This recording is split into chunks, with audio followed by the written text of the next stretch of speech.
Bom, dado que a gente conseguiu definir uma forma de calcular a área de uma superfície, a gente pode usar a mesma técnica para definir a integral de uma determinada função sobre essa superfície.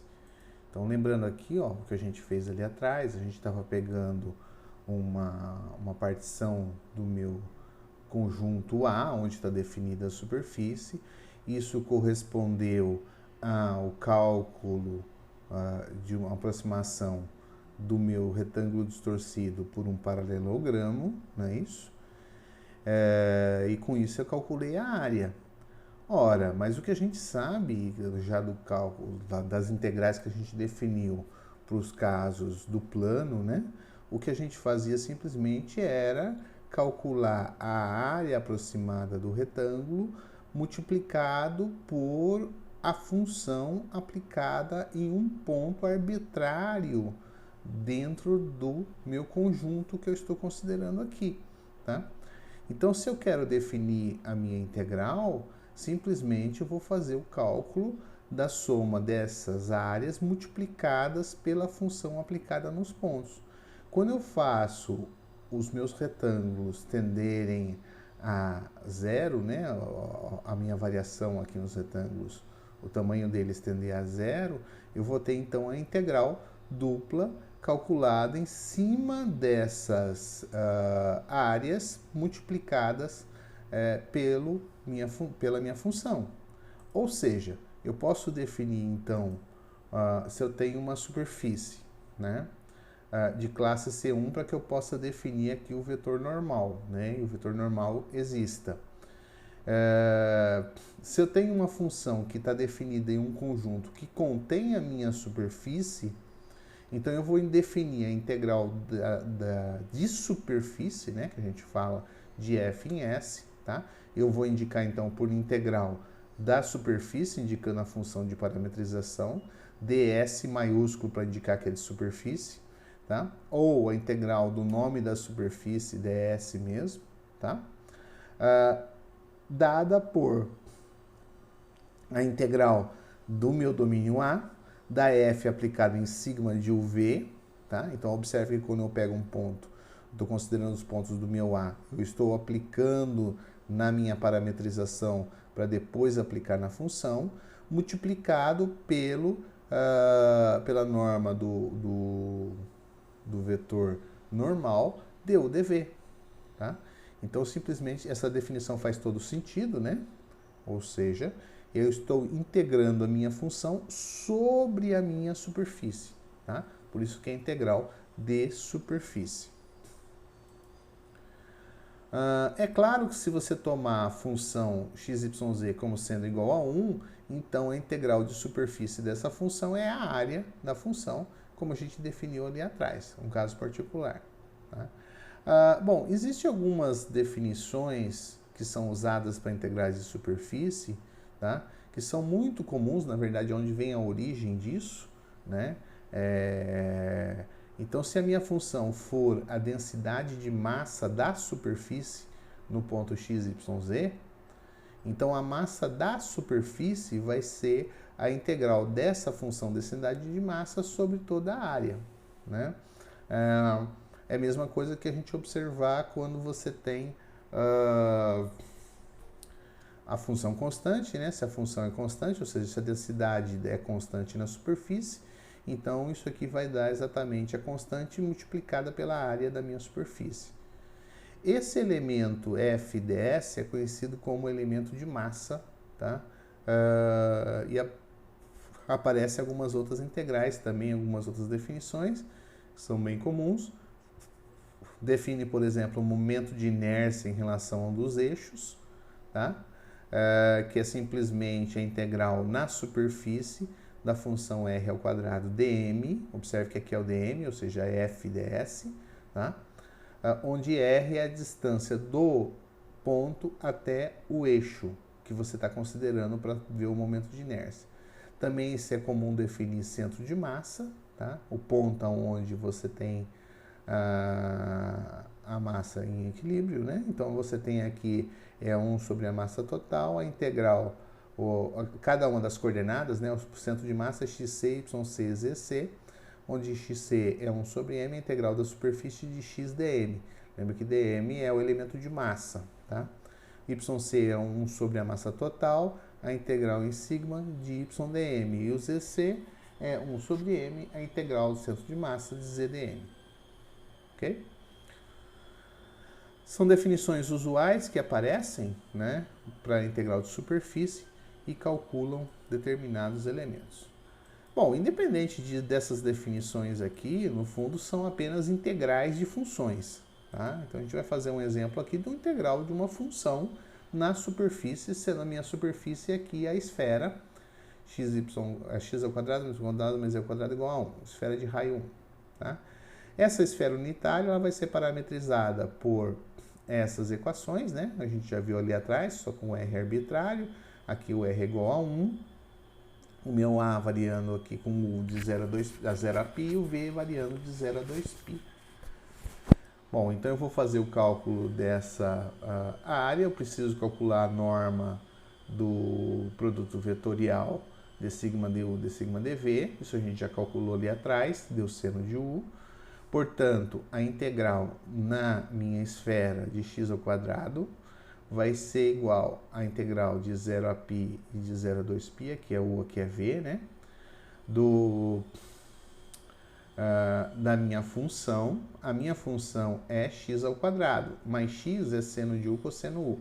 Então, fica seno ao quadrado de U vezes cosseno ao quadrado de V, multiplicado por seno de U. Por isso que ficou seno ao cubo de U vezes cosseno ao quadrado de V dv du. Ou seja, observe que eu preciso aplicar a minha função na superfície. Então, eu tenho que usar a parametrização da superfície para substituir as minhas variáveis. Né? Então, apareceu aqui.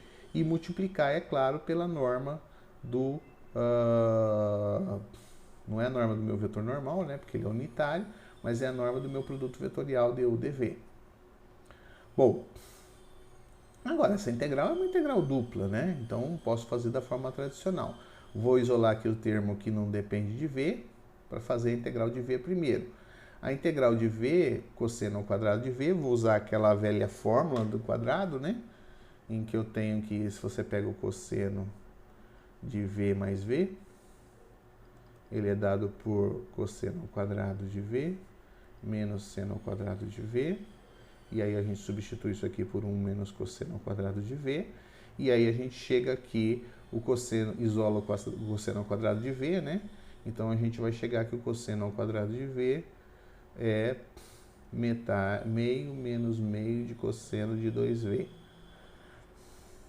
Essa fórmula trigonométrica que a gente usa bastante para eliminar o quadrado.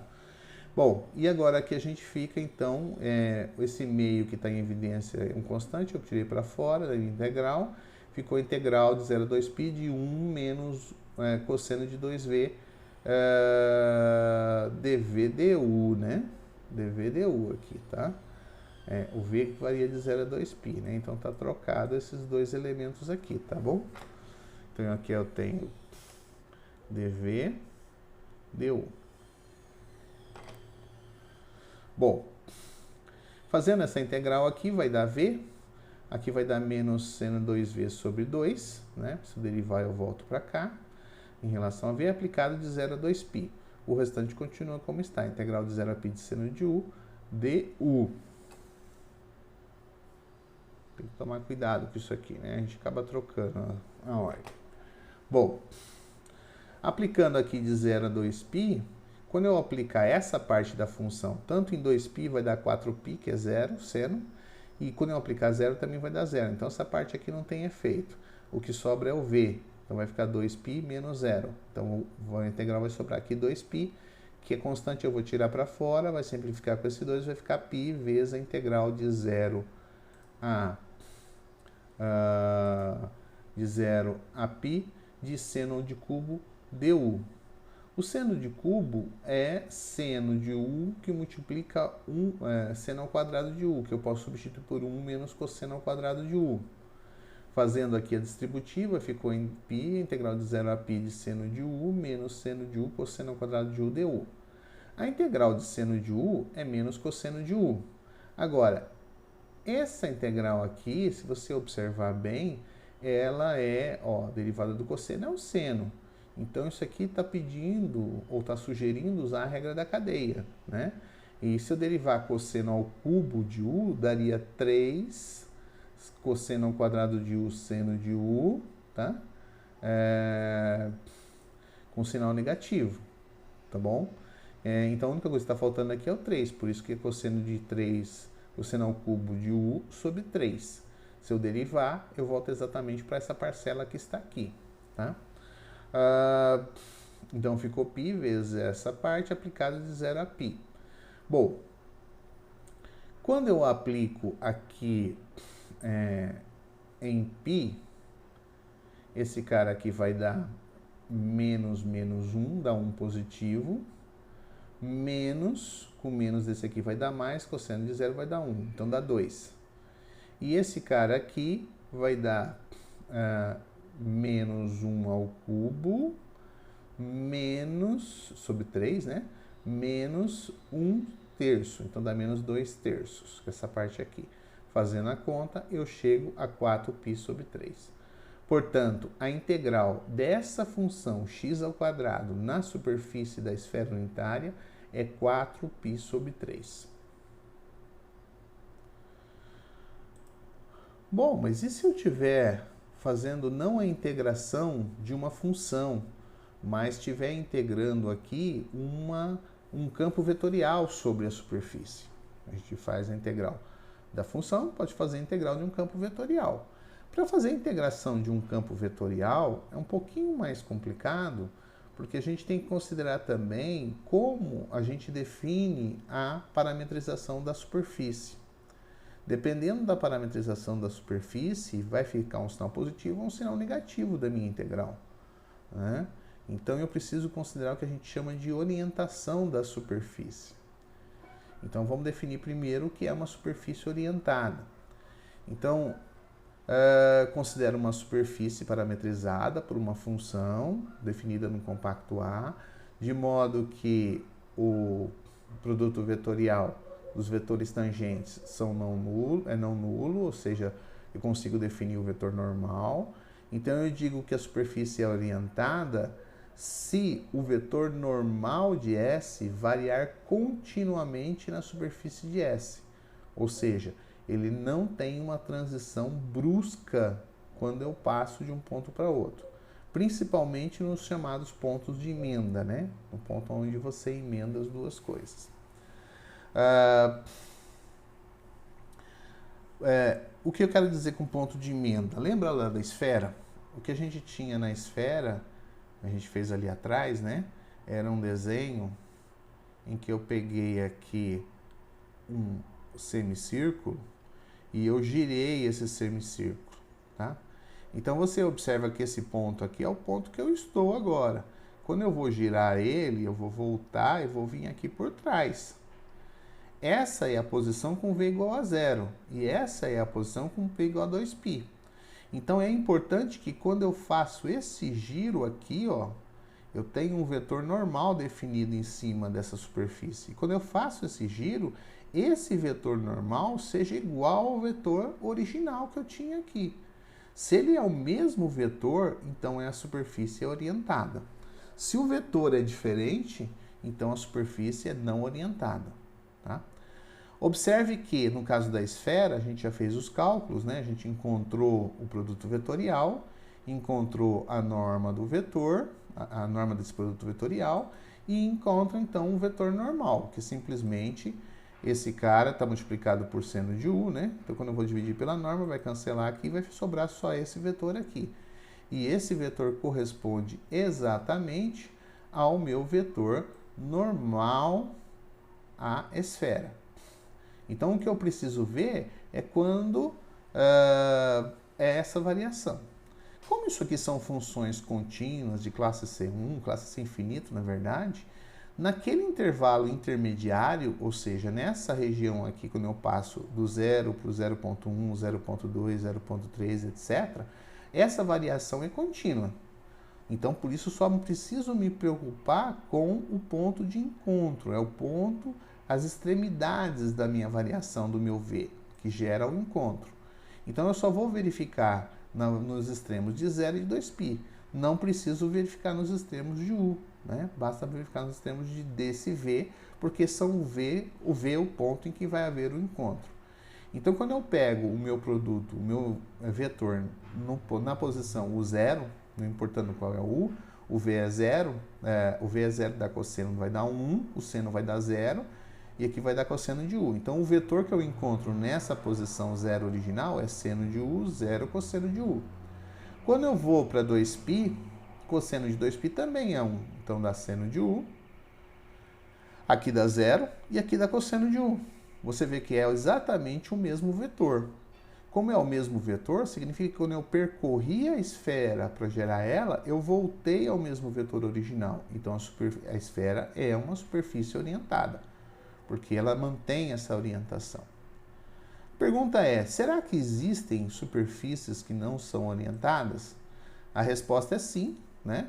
Mas a conta não é tão fácil de ser feita, né? Dá um pouquinho mais de trabalho. É a faixa de Möbius, né?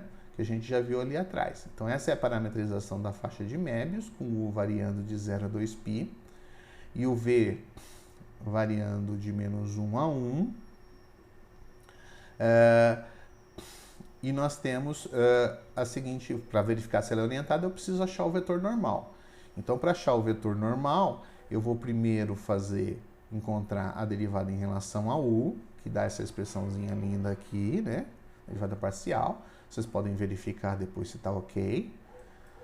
E a derivada parcial em relação a v. Mas não basta achar as derivadas parciais, eu tenho que achar o produto vetorial dessas derivadas. E aí mais um bocado de conta, né? Vou colocar aqui só a expressão final, depois vocês verifiquem se o resultado bate, né? Então essa expressão aqui é o produto vetorial de ambas. Agora eu preciso achar a norma desse produto vetorial, tá? Não, acho que nem preciso achar a norma. Será que já está normalizado? Acho que a gente consegue enxergar sem precisar ver a norma, né? Bom, que a norma ia dar bem mais trabalho aqui para fazer, né? Então, já no próprio vetor eu já consigo enxergar na orientação dele, ó. Pegando aqui nos extremos, ou seja, quem é o extremo nesse caso? Deixa eu voltar aqui para o nosso exemplo da faixa de Möbius, tá? A faixa de Möbius, essa é a figura. Então, quando você varia o V de menos 1 a 1, é esse sentido aqui da minha faixa. E quando eu vario de 0 a 2π, eu estou percorrendo a faixa nesse sentido, tá? Então, a emenda se dá justamente no meu U, onde o U é 0 e o U é 2π. Novamente, são funções sem infinito, então aqui dentro ela se comporta continuamente o vetor. O único problema que eu vou ter é nas extremidades, nos pontos de emenda da minha parametrização. Por isso eu vou ter que verificar, né? Eu vou ter que verificar justamente nos pontos de emenda. Então, eu vou fazer aqui, ó, o valor U igual a 0 e V igual a 0. Então, fazendo aqui U igual a 0 nesse cara, eu tenho aqui U igual a 0, isso aqui dá 0, tá? Isso aqui dá 0, sobra 1. Já que o U aqui é 0, vai dar 1 vezes 1. Então, tudo isso aqui dá 1. O segundo valor aqui, quando U é 0, vai dar menos V sobre 2. Aqui vai dar 0 e aqui vai dar 0. Desaparece esse cara. Só fica menos V sobre 2. E, finalmente, quando U aqui é 0, tudo isso está multiplicado por seno de U sobre 2, que é o seno de 0, dá 0. Portanto, o vetor na posição 0V vai ser dado por 1 menos V sobre 2, 0. Não está normalizado, mas não tem problema. Bom, quando eu pego agora U igual a 2π, isso aqui vai dar 0. Isso aqui vai dar 0, sobra 1, né? O cosseno de 2π é 1 e o cosseno de π é menos 1. Então, esse valor aqui dá menos 1. Depois, eu vou ter aqui o cosseno de 2π dá 1, então vai dar menos V sobre 2. O seno de 2π é zero, então zero é todo esse termo aqui. Então sobrou menos v sobre 2. E finalmente o último aqui, o seno de π também é zero. Então zero é tudo isso aqui. Portanto, ficou menos 1, menos v sobre 2 e zero. Então nós temos aqui menos 1, menos v sobre 2 e zero. Observa que o sinal desses dois elementos do vetor são iguais.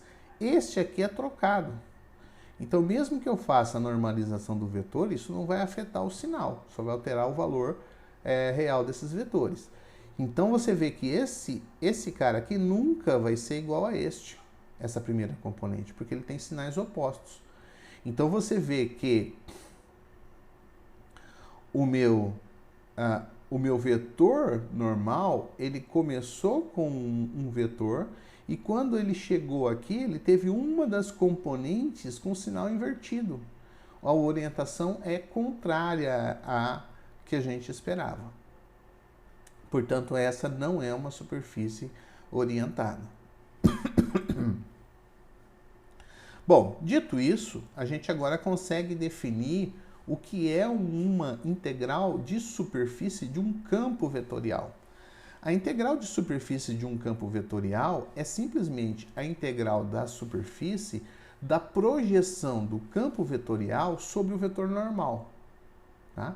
Então, ele recai, quando eu faço a projeção de um campo vetorial sobre o vetor normal, eu estou fazendo o produto escalar do campo vetorial pelo vetor normal. Ou seja, isso resulta em uma função sobre a superfície. Então, é uma integral de superfície tradicional.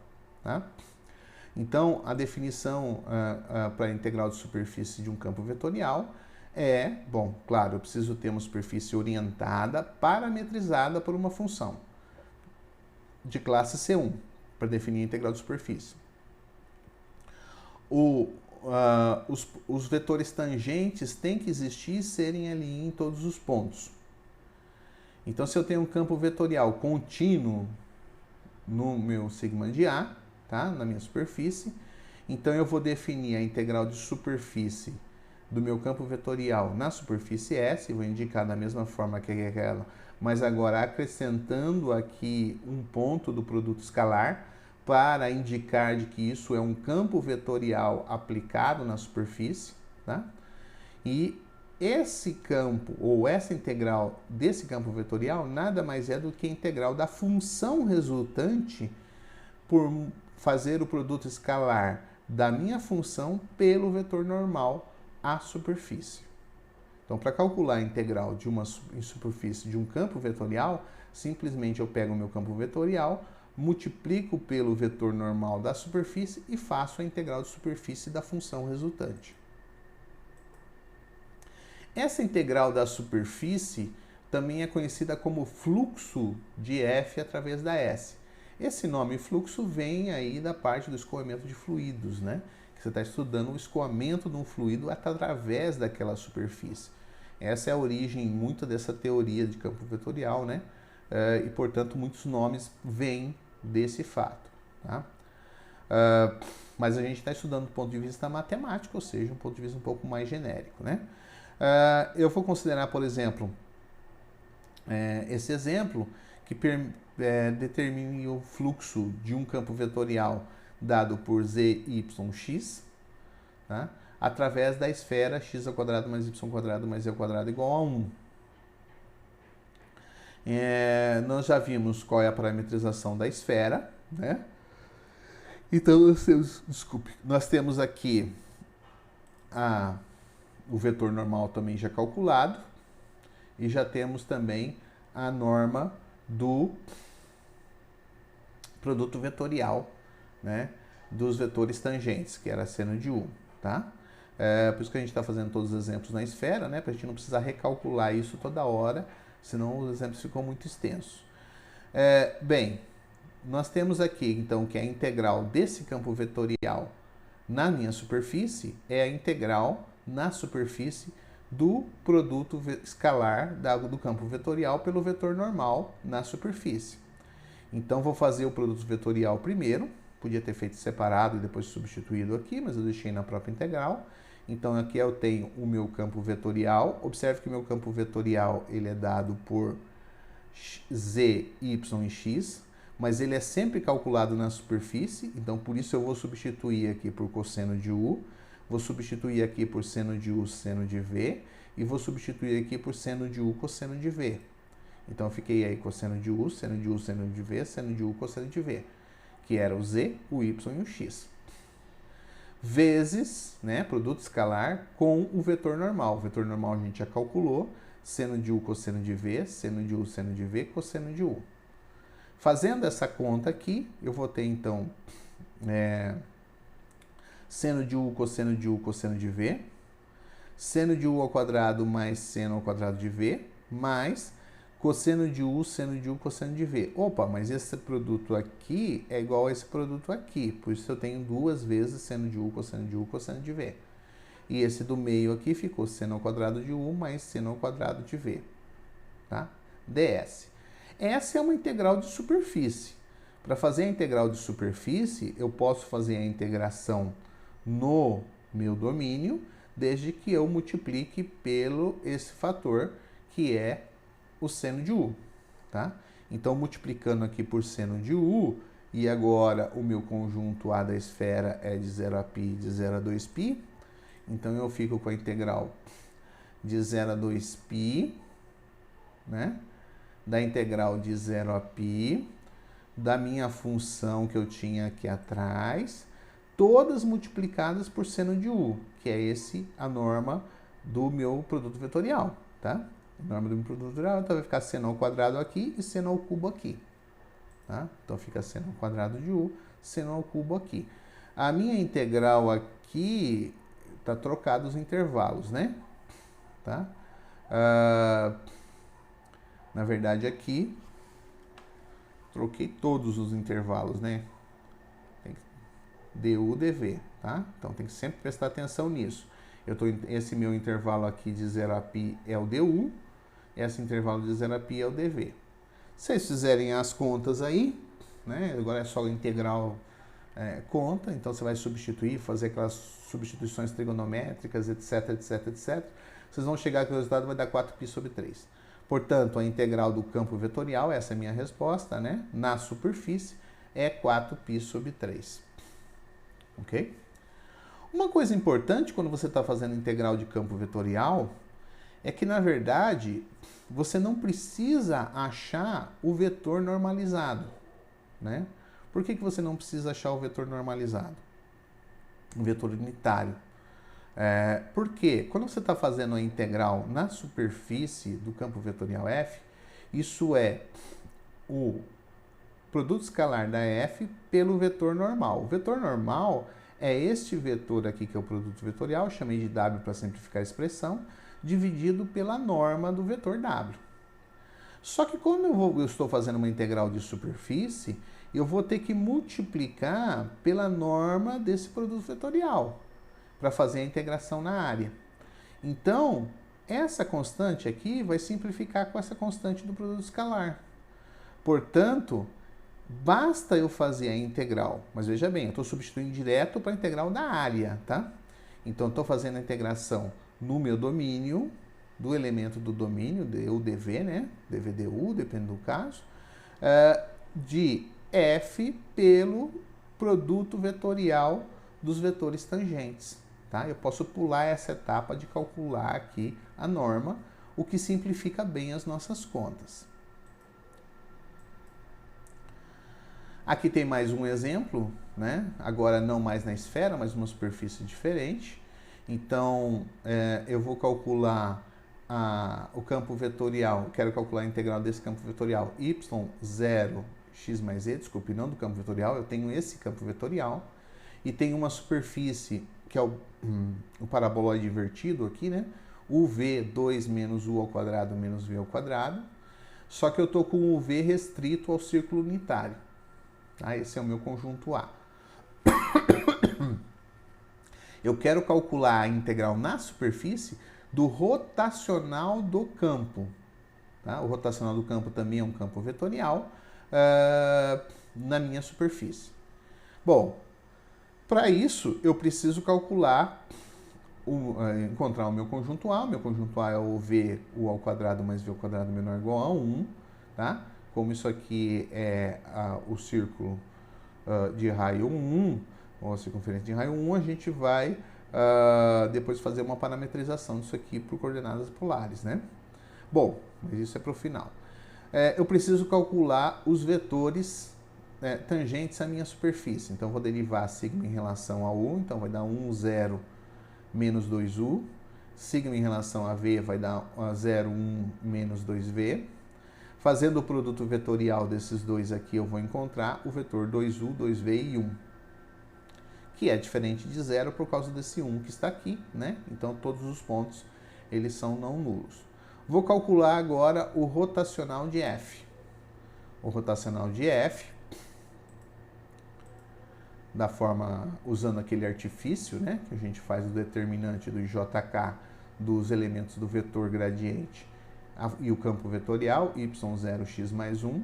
Fazendo essa conta aqui, a gente vai encontrar 1 menos 1 e menos 1. O rotacional de f é um vetor constante. Portanto, observe o seguinte, eu não preciso calcular a norma desse cara e dividir pela norma. Basta simplesmente fazer a conta direto, né? Então, o rotacional da f, observe que eu passo da superfície já para o meu conjunto A. Eu tenho aqui o meu vetor f vezes, o meu rotacional, né? Desculpe, de f. E aqui eu tenho o meu produto vetorial, integrando em relação à área, tá? O meu conjunto A. Fazendo esse produto, eu vou encontrar, então, a função 2u menos 2v menos 1, dA. Bom, para fazer essa integral nesta área, eu preciso considerar coordenadas polares, né? Senão vai ficar chato de fazer isso aqui, né? Se eu fizer o u variando de 0 a 1 e o v variando de mais a raiz e menos a raiz, fica ruim de integrar. Então, é mais fácil integrar isso aqui usando coordenadas polares. Então, usando coordenadas polares, a gente chega aqui que o rotacional vai ser, então, a integral de 0 a 2π, de 0 a 1, né? O meu x, lembrando aqui sempre que eu estou usando coordenadas polares, então significa que eu estou fazendo u igual a ρ cosseno θ, v igual a ρ seno θ, né? Então, quando eu faço a mudança para coordenadas polares, eu vou ficar, então, com 2 vezes u, né? Então, 2 vezes ρ cosseno θ, menos 2 vezes ρ seno θ, menos 2 vezes ρ seno θ, menos 1, vezes o jacobiano, né? Da minha mudança de variáveis, que é ρ. E aí eu faço a integração de ρ dθ. Para variar, eu troquei de lado de novo aqui os meus fatores, né? Troquei todos nessa aula. Então, aqui eu estou integrando primeiro em relação a dρ, depois em relação a dθ, porque aqui é de 0 a 1 é o ρ, de 0 a 2π é o θ, tá? Dρ dθ. Fazendo essa conta aqui, não é difícil de ser feita, então deixo para vocês fazerem, vocês vão encontrar menos π. Portanto, o rotacional desse campo vetorial na superfície deu menos π. Esse exemplo aqui é muito importante porque a gente vai mais para frente utilizar, mostrar um teorema, o teorema de Stokes, que vai transformar essa integral na superfície do rotacional numa integral na borda da superfície, tá? Que a gente vai ver uma generalização do teorema de Green para o espaço, tá? Mas outra coisa importante que a gente teve aqui foi o fato de eu não precisar calcular a norma desse vetor, tá? Observe que se eu uso esse artifício de não calcular a norma do vetor para achar o vetor normal, eu não posso fazer o que foi feito aqui, ó, tá? Quando eu passei na esfera, olha só, eu passei da integral na superfície para a integral da superfície do produto vetorial. E depois eu fiz a troca para isso. Se eu for usar o produto vetorial o produto escalar com o resultado desse produto vetorial direto, eu tenho que necessariamente passar a minha integral da superfície para a área, porque eu já estou pulando uma etapa, né? Já estou pulando uma etapa. Então a minha integral passa da superfície para a integral da área do campo que eu estou integrando, no caso rotacional de F, pelo produto vetorial, tá? Então muito cuidado na hora de utilizar essa técnica. Se você faz esse produto pelo produto escalar com o produto vetorial, você já vai para o seu domínio. Agora, aqui em cima, não. Como você utilizou o vetor normal, quando você multiplica pelo vetor normal, você continua na superfície. Tá? Você continua na superfície. Depois que você vai, né, multiplicar pelo seno de U para passar para o domínio da função. Então, muito cuidado aí na hora de utilizar essas técnicas.